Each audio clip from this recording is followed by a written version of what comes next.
नमस्कार दोस्तों, मैं हूं दौलत। आप देख पा रहे हो दौलत टेक्निकल यूट्यूब चैनल। दोस्तों, आज के इस विषय में अपन अध्ययन करेंगे। कोई दोस्तों, आज हम इस वीडियो में चर्चा करने वाले हैं, जैसा कि आप सभी को ज्ञात है कि ग्रेड सेकंड ग्रेड और फर्स्ट ग्रेड की वैकेंसी आने वाली है। तो इसके संबंध में दोस्तों, राजस्थान का इतिहास आज हम शुरू कर रहे हैं। राजस्थान के इतिहास की क्लास जो कि आप देख पा रहे हैं।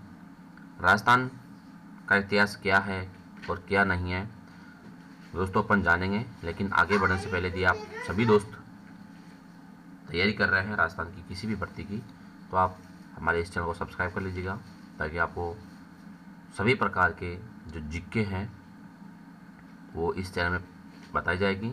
और संस्कृत का विषय भी आपको यहाँ पर बताया जाएगा, जो कि सेकंड ग्रेड, फर्स्ट ग्रेड और रीट वालों के लिए इम्पोर्टेंट रहेगा। दोस्तों, जानेंगे हम राजस्थान का इतिहास। मध्यकालीन राजस्थान का इतिहास, जो कि मध्यकाल में क्या हुआ, किस प्रकार से क्या रहा, तो अपन इसमें जानेंगे। मेवाड़ का इतिहास दोस्तों, गंगानगर, हनुमानगढ़, चूरू, बांगड़, डूंगरपुर, भांसवाड़ा, प्रतापगढ़, ये जो चूरू है, चूरू को बांगड़ के नाम से जानते हैं, डूंगरपुर को बांगड़ के नाम से जानते हैं। यहाँ पर अपन बात करें मेवाड़ के प्राचीन नाम की, तो मेवाड़ का जो प्राचीन नाम है वो है मेदपाट, प्रागवाट या सीवी जनपद, जो कि इसको इसके नाम से जाना जाता था पहले प्राचीन काल की बात करें तो यहाँ पर दोस्तों सबसे पहले गुहिल वंश का अपन अध्ययन करेंगे। गुहिल वंश क्या था, तो दोस्तों आप यदि आप देख रहे हैं वीडियो को, तो आपके साथ के साथ आप इसको नोटबुक में लिखते भी जाए, ताकि आपको ये बाद में देखना नहीं पड़े, आप एक बार में ही देख सके। और स्क्रीनशॉट भी आप ले सकते हैं, कोई दिक्कत नहीं है। गुहिल वंश की स्थापना गुहिल ने 566 ईस्वी में की थी। दोस्तों, गुहिल वंश की स्थापना 566 में की थी। गुहिल वंश की 24 शाखाएं थी। कितनी शाखा थी? 24 शाखा थी, जिनमें से मेवाड़ के गुहिल सबसे प्रमुख थे। सबसे प्रमुख गुहिल वंश कौन से थे? मेवाड़ के। जी हाँ दोस्तों, मेवाड़ जो है, मेवाड़ के गुहिल वंश जो थे सबसे महत्वपूर्ण थे, प्रमुख थे। गुहिल शासक सूर्यवंशी हिंदू थे। किस प्रकार के हिंदू थे? सूर्यवंशी। तो ये इतना सा 3 लाइनों में आपको याद कर लेना है गुहिल वंश, कि गुहिल वंश 566 में स्थापना हुई थी, 24 शाखा थी, सबसे प्रमुख थे, सूर्यवंशी थे।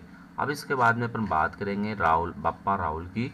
तो बप्पा राहुल का दोस्तों वास्तविक नाम जो था काल भोज था। आप लोगों ने सुना हुआ इतिहास में कि काल भोज के नाम से जाने जाने वाला आदमी कौन था या व्यक्ति कौन था, तो दोस्तों वो था बप्पा राहुल।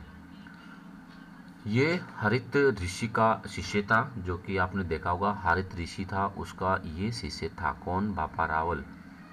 734 ईस्वी में मान मौर्य को हराकर चित्तौड़ पर अधिकार कर लेता है। मान मौर्य को हराकर इसने चित्तौड़ पर अधिकार किया था, और इसकी चित्तौड़ की जो राजधानी थी इसके समय में वो नागदा थी, उदयपुर में। चित्तौड़ की राजधानी कहाँ थी? नागदा, उदयपुर में। तो आप इसको भी याद रखिएगा। इसी प्रकार दोस्तों, नागदा में एक लिंग मंदिर का निर्माण इन्होंने ही करवाया था, काल भोज ने ही करवाया था, यानी कि बप्पा रावल ने ही एक लिंग जी का मंदिर का निर्माण करवाया था। मेवाड़ में शासक स्वयं को एक लिंग जी का दीवान मानते थे। बप्पा रावल मुस्लिम सेना को हराते हुए गजनी तक चला गया था। जी हाँ, ये एक ऐसा बप्पा रावल जो मुस्लिम सेना को हराते हुए कहाँ तक पहुँच गया था? गजनी तक पहुँच गया था बप्पा रावल जी, जो कि काल भोज के नाम से जाना जाता है। वहाँ के राजा सलीम को हटा दिया तथा अपने भांजे को राजा बना दिया। कहाँ पर? गजनी पर। गजनी का शासक किसको बना दिया? कौन था पहले? सलीम। तो राजा सलीम को हटा करके इन्होंने, बप्पा रावल ने, काल भोज ने अपने भांजे को बना दिया था। रावलपिंडी यानी कि शहर का नाम बप्पा रावल के कारण पड़ा था। जो रावली पंडित था, उसका नाम बप्पा रावल के नाम के कारण ही इसका नाम पड़ा था, बप्पा रावल। ठीक है। इस प्रकार से दोस्तों यहाँ पर सीवी वेदे ने बप्पा रावल की तुलना चार्ल्स मॉर्टेन से की थी। चार्ल्स मॉर्टेन से इनकी तुलना की थी। किससे की थी? चार्ल्स मॉर्टेन से। मेवाड़ में सोने के सिक्के प्रारंभ किए थे। बापा राव ने 115 गेन का सिक्का, 115 ग्रेन है दोस्तों, ये 115 ग्रेन का सिक्का था जो इन्होंने ही शुरुआत में शुरू किया था, प्रारंभ किए थे। सिक्के जो सोने के सिक्के थे वो बप्पा रावल ने ही शुरू किए थे। उपाधियाँ क्या क्या थी? उपाधियाँ की बात करें दोस्तों तो बप्पा रावल की उपाधियाँ थी हिंदू सूरज, राजगुरु और चकवे। हिंदू सूरज, राजगुरु और चकवे। चकवे का अर्थ होता है चारों दिशाओं को जीतने वाला। जी हाँ, चारों दिशाओं को जीतने वाला कौन था? बप्पा रावल था, जिसको चकवे के नाम से भी जाना जाता था। इसी प्रकार नीचे आ जाता है अब अलर्ट। अलर्ट था दूसरा पॉइंट। दोस्तों यहाँ पर जो अलर्ट था ये राजा था, यानी कि अन्य नाम था इसका आलू रावल। अलर्ट का नाम क्या था? आलू रावल। तो इसको याद रखने से केवल ल तो अल यानी कि आलू रावल। ठीक है। आहड़ को दूसरी राजधानी बनाया था। अलर्ट ने आहड़ को अपनी दूसरी राजधानी बना लिया था और आहड़ में 12 मंदिर का निर्माण कराया था, वराहा मंदिर का। तो वराहा मंदिर का निर्माण किसने कराया? अलर्ट ने। आहड़ में वराहा मंदिर का निर्माण किसने करवाया था? अलर्ट ने। विष्णु जी का, यानी कि वराहा का मंदिर जो था वो विष्णु भगवान का मंदिर था। मेवाड़ में नौकरशाही की स्थापना भी अलर्ट ने ही की थी। अलर्ट ने हूण राजकुमारी हरिया देवी से एक शादी की थी। जो अलर्ट था ये हूण राजकुमारी थी हरिया देवी, उससे इन्होंने शादी की थी। इनके बाद में दोस्तों आ जाते हैं जैत्र सिंह जी। जैत्र सिंह जी 1213 की बात है और ये 1213 से 1250 तक चला था। भूताला का युद्ध। दोस्तों भूताला का युद्ध जो है जैत सिंह वर्सेज इल्तुतमिश के मध्य हुआ था। जैत सिंह जीत गया था और जो भूताला का युद्ध हुआ था उसमें जैत्र सिंह जी जीत गए थे और इल्तुतमिश हार गया था। इल्तुतमिश की भागती हुई सेना ने नागदा को लूट लिया था, यानी कि जैसे युद्ध करके वापस ये सेना भागी तो जो नागदा पड़ता है उदयपुर में, राजधानी थी पहले, तो वो जैसे ही निकले वहाँ से भागे तो लूटते हुए नागदा को इन्होंने लूट लिया था। जैत्र सिंह ने चित्तौड़ को नई राजधानी बना लिया।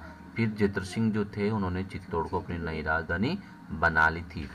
जय सिंह सूरी की पुस्तक। जय सिंह सूरी की पुस्तक का नाम हमीर मदमर्दन आ जाता है, जो भूताला युद्ध की जानकारी हमें देता है।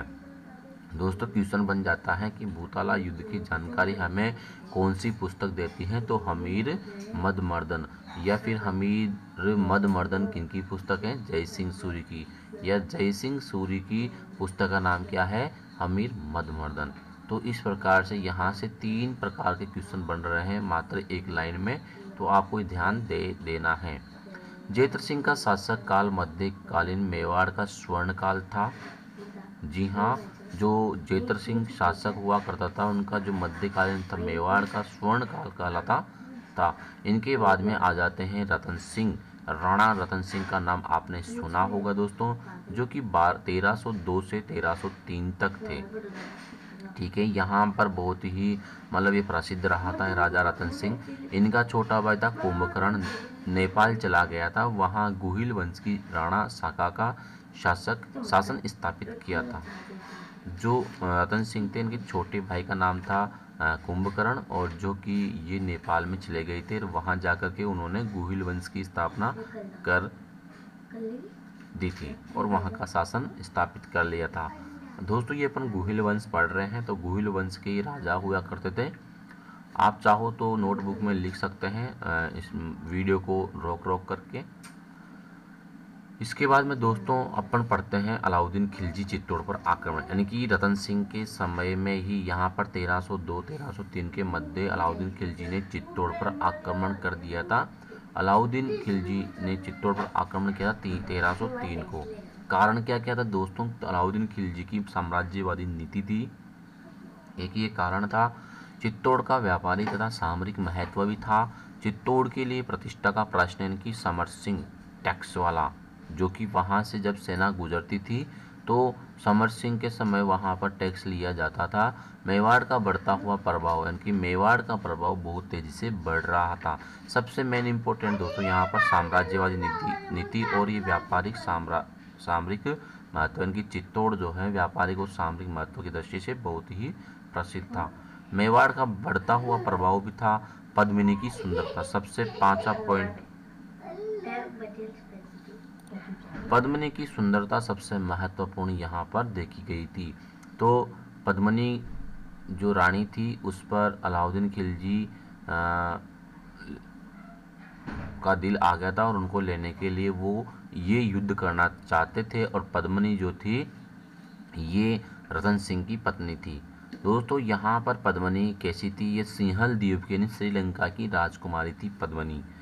इनके पिता का नाम गंधर्व सेन था, माता का नाम चंपावती था। तो ये भी आपको याद कर लेना है कि पद्मिनी कहाँ की राजकुमारी थी।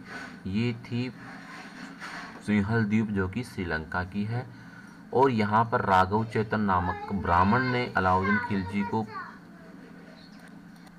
राघव चेतन जो राघव नाम का एक पंडित था, ब्राह्मण था, ने अलाउद्दीन खिलजी को पद्मिनी के बारे में बताया था। यानी कि दोस्तों यहाँ पर राघव चेतन जो थे ये रतन सिंह के खास पंडित थे।